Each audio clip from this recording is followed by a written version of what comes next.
શું આરએસએસ અને ભાજપમાં બધું ઠીકઠાક છે? સમગ્ર ભારતમાં આ એક મોટો પ્રશ્ન ચર્ચાસ્પદ વિષય બન્યો છે.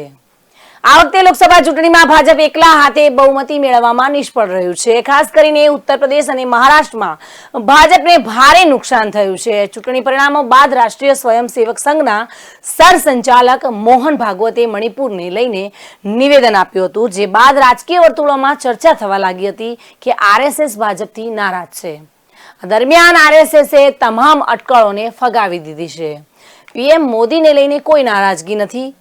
આરએસએસના સૂત્રોના જણાવ્યા અનુસાર રાષ્ટ્રીય સ્વયંસેવક સંઘ એટલે કે આરએસએસે કહ્યું કે તે સરકાર કે પીએમ નરેન્દ્ર મોદીથી નારાજ નથી.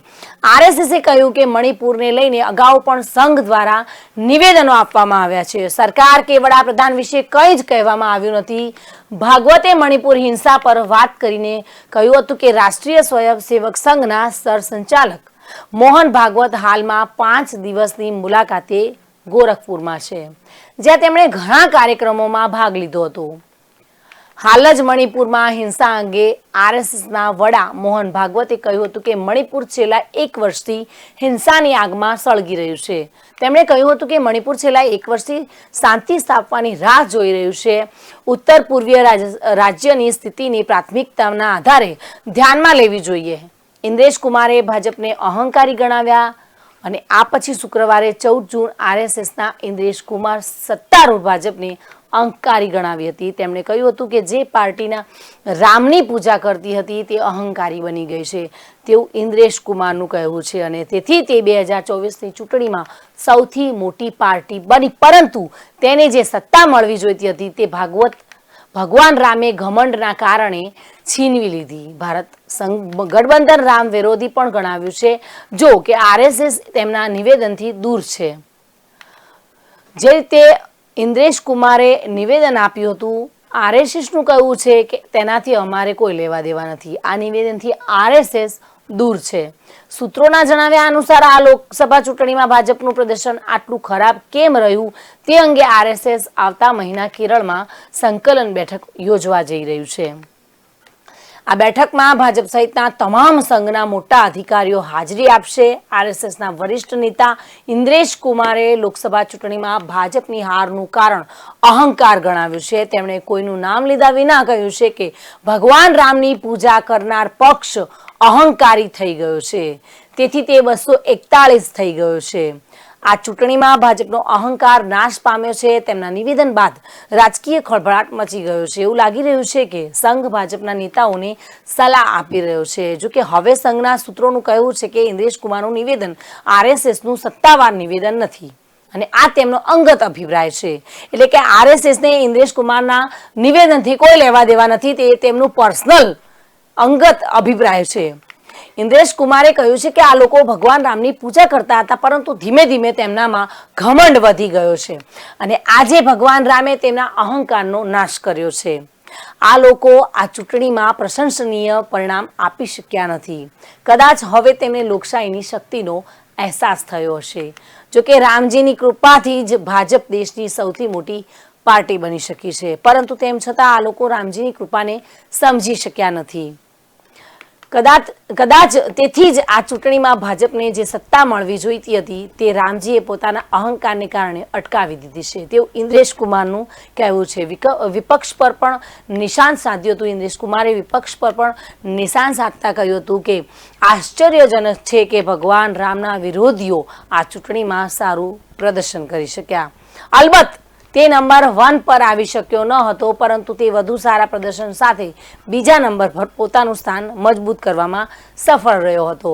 તેથી આપણે બધાએ એક જ વાત સમજવી જોઈએ કે ભગવાનનો ન્યાય વિચિત્ર નથી, પરંતુ ખૂબ જ સાચો છે. ભગવાનની રમત અનંત છે, જેને માનવ મન સમજી શકતું નથી. ભગવાન રામની ભક્તિ ધરાવતી પાર્ટીમાં માત્ર 241 બેઠકો મળી હતી, પરંતુ તે સરકાર બનાવવામાં સફળ હતી અને જેમની પાસે ભક્તિ ન હતી તે સારી કામગીરી કરવામાં સફળ રહી ન હતી, પરંતુ સરકાર બનાવવામાં નિષ્ફળ રહી છે. એટલે ઇન્દ્રેશ કુમારનું કહ્યું બંને પાર્ટી પર તેઓએ પ્રહાર કર્યા છે. ભાજપને કહ્યું છે કે તેઓ ભગવાન રામના ભક્ત હતા, છતાં પણ તેઓ ઓછી સીટો લાવ્યા પણ તેમને પાર્ટી તેમને સત્તા મેળવી શક્યા એટલે કે તેઓ ભગત હતા એટલે. અને કોંગ્રેસની સીધી ભાષામાં કહી શકાય કે તેઓએ પ્રહાર કરતા કહ્યું છે કે કોંગ્રેસે જેટલી સીટ એટલે સારું પ્રદર્શન કર્યું દર વખતેની જેમ, એટલે કે આ 10 વર્ષે ઇન્ડિયા ગઠબંધને 100 પાર પહોંચી હતી. એટલે તેઓનું કહેવું છે કે જે રીતે ઇન્ડિયા ગઠબંધને સીટો મેળવી છે એટલે કે સારું પ્રદર્શન કર્યું, પરંતુ તેઓ ભગવાન રામમાં આસ્થા નહોતા રાખતા, જેના કારણે જ તેઓ સત્તા પર ના આવી શક્યા અને સરકાર બનાવવામાં નિષ્ફળ રહ્યા. આ ભગવાનનું નાટક છે તેવું ઇન્દ્રેશ કુમારનું કહેવું છે, જેને માનવ મન કદાચ ક્યારેય સમજી શકશે નહીં. જેમને રામજીમાં વિશ્વાસ નહોતો તેમને 234 પર રોકી દેવામાં આવ્યા અને ભાજપને સંઘની સલાહ તરીકે જોવામાં આવતું હતું. વિપક્ષી નેતાઓ આને સંઘ તરફથી ભાજપને આપેલી સલાહ તરીકે જોયું. શિવસેના ઉદ્ધવ જૂથના નેતા સંજય રાઉતે કહ્યું છે કે ઇન્દ્રેશ કુમાર એકદમ સાચા છે, એટલે કે હવે વાત આવશે મહારાષ્ટ્રની તો તેઓએ પણ ઇન્દ્રેશ કુમારને સાચા ઠેરાવ્યા છે. એટલે આ પ્રહાર કરવામાં તેઓનો પણ કહી શકાય કે તેમનો સાથ સહકાર છે કે આ સાચી વાત છે. અને જો લોકસભાની ચૂંટણીમાં ભાજપને આવું નસીબ ભોગવવું પડ્યું હોય તો તેનું કારણ ભાજપનો ઘમંડ છે. એટલે કે હવે આ વાત દરેક નેતાઓના મનમાં રમી રહી છે કે ભાજપની ઓછી સીટોનું કારણ ક્યાંક ભાજપનો ઘમંડ જ છે.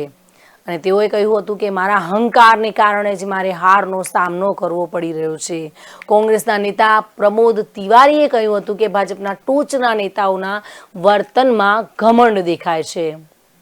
કોંગ્રેસના પ્રમોદ તિવારી છે તેઓનું કહેવું છે કે જેમ જેમ ઉપર નેતાઓ જાય છે તેમ તેમ તેઓ ઘમંડી થતા જાય છે અને તેઓમાં ઘમંડ ટપકતો જોવા મળી રહ્યો છે. ચૂંટણી પછી તમે આ જોયું હશે તેવું પ્રમોદ તિવારીનું કહેવું છે.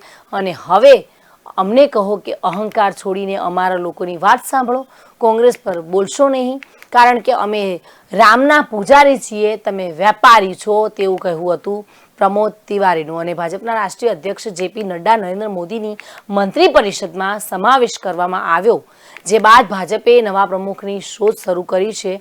અને જેપી નડ્ડાનો 3 વર્ષનો કાર્યકાળ ગયે પણ વર્ષ પૂરો થયો છે, પરંતુ ચૂંટણીના વર્ષને ધ્યાનમાં રાખીને તેઓનો કાર્યકાળ લંબાવવામાં આવ્યો હતો.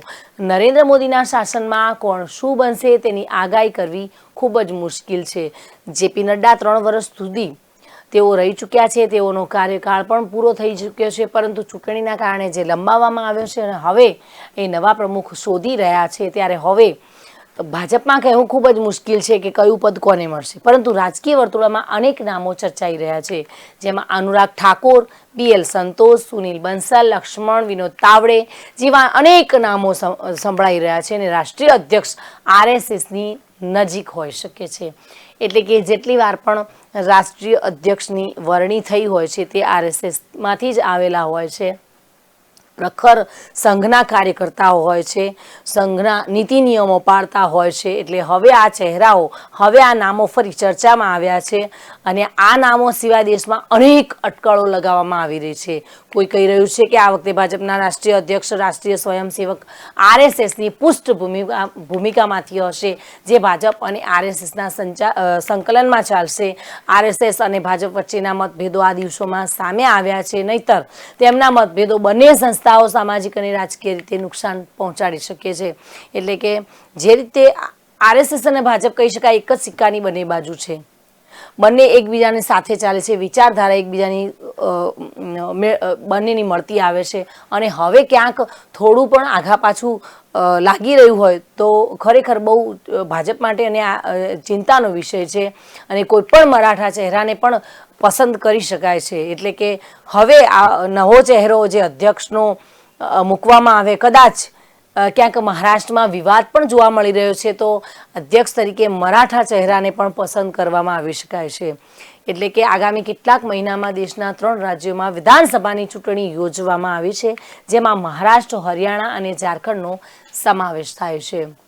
અને ભાજપ માટે આ 3 રાજ્યોમાં જીત મેળવવી ખૂબ જ જરૂરી છે, કારણ કે તમને ખબર જ છે લોકસભામાં ઘણું મોટું ગાબડું પડ્યું છે અને હવે ભારતીય જનતા પાર્ટી વિધાનસભામાં કોઈ પણ રિસ્ક લેવા નથી માંગતી. એના માટે જ આ 3 રાજ્યોમાં તેઓ માટે જીત મેળવવી ખૂબ જ જરૂરી છે. અને ખાસ કરીને લોકસભા ચૂંટણીના પરિણામો બાદ મહારાષ્ટ્રની ચૂંટણી ભાજપ અને એનડીએ માટે સૌથી મહત્વની છે, જ્યાં ભાજપ અને એનડીએ લોકસભા ચૂંટણીમાં મોટો ઝટકો લાગ્યો છે અને આ માટે ભાજપ કોઈ મરાઠાને પોતાનો રાષ્ટ્રીય અધ્યક્ષ બનાવી શક્યા છે. ખૂબ મોટી સંખ્યા છે મહારાષ્ટ્રની સીટોની, એટલે કે જો ગાબડું પડે તો ભારતીય જનતા પાર્ટીને મોટું નુકસાન ભોગવવાનો વારો આવી શકે છે. એટલા માટે જ મહારાષ્ટ્રમાંથી ક્યાંક અધ્યક્ષની પસંદગી થઈ શકે છે.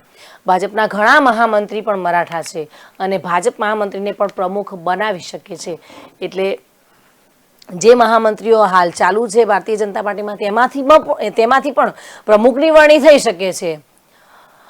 અને આ પહેલા જે જોયું છે એટલે કે દલિત ચહેરાઓનો પણ તક આપી શકે છે. હવે ભાજપ, કારણ કે દલિતના ભારતીય જનતા પાર્ટીમાં એવું ને એવું લાગે છે કે દલિતના વોટ કોંગ્રેસના હોય છે, પરંતુ જ્યારે ભારતીય જનતા પાર્ટી અધ્યક્ષના ચહેરા પર દલિતનો ચહેરો લાવશે તો ક્યાંક દલિતના જે મત બેંક હોય છે વિધાનસભામાં તેઓ ખેંચી શકે, જેના કારણે દલિતનો ચહેરો પણ અધ્યક્ષતાને હોઈ શકે છે એવી ચર્ચા વિચારણાઓ ચાલી રહી છે. અને 3 રાજ્યોમાં વિધાનસભા ચૂંટણીને ધ્યાનમાં રાખીને ભાજપ જાતિના આધારે પણ પોતાના અધ્યક્ષની ચૂંટણી કરી શકે છે. 100%. માત્ર ને માત્ર રાજ્યને લઈને નહીં, પરંતુ સમગ્ર દેશમાં જાતિને આધારે પણ અધ્યક્ષની વરણી કરી શકે છે.